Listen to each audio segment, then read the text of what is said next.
Hi, welcome back. We are reading through the Bible and we are in Proverbs, and we started it yesterday and it was very windy. So I just wanted to take a little bit more time today to talk about the book of Proverbs. Now, this is a really great study Bible by John MacArthur, and it actually explains the title, the author and the date, the background and setting, and the historical and theological themes of each book of the Bible. And this is not John MacArthur's opinion. This is based off of research and original transcripts. And you can definitely go and do the legwork yourself, or you could just read something like this. So the original Hebrew Bible, this is called the Proverbs of Solomon. Now, Solomon was wise, but not just kind of wise. He was the wisest ever. And Proverbs pulls together the most important 513 of over 3,000 Proverbs pondered by Solomon. So this is a significant book. There's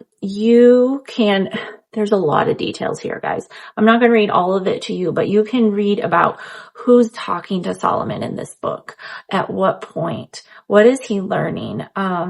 There's sayings of the wise, trying to think what else really stands out here.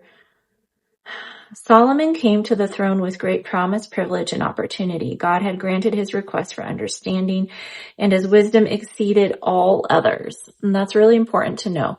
So check this out. If you haven't already gotten a John MacArthur study Bible, you will not regret it. Let's stick that there. And I am reading from this one, Proverbs chapter 2. Let's get started. My son, if you receive my words and treasure my commands within you, so that you incline your ear to wisdom and apply your heart to understanding.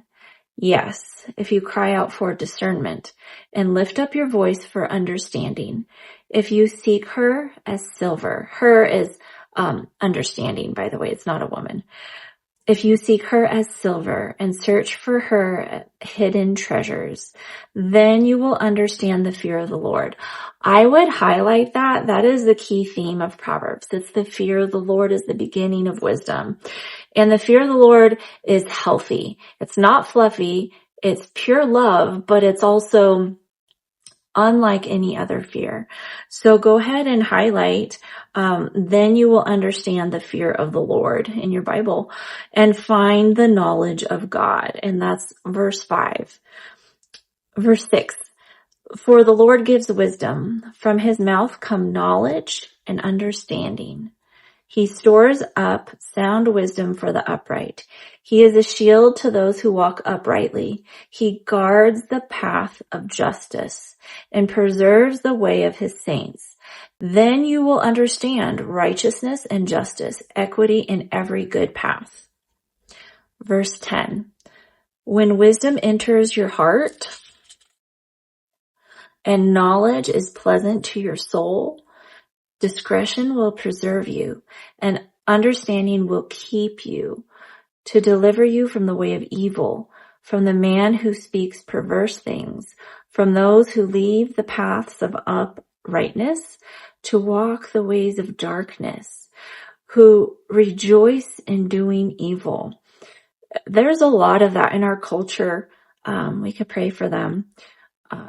So verse 14, who rejoice in doing evil and delight in the perversity of the wicked, whose ways are crooked and who are devious in their paths, to deliver you from the immoral woman, from the seductress who flatters with her words, who forsakes the companion of her youth and forgets the covenant of her God.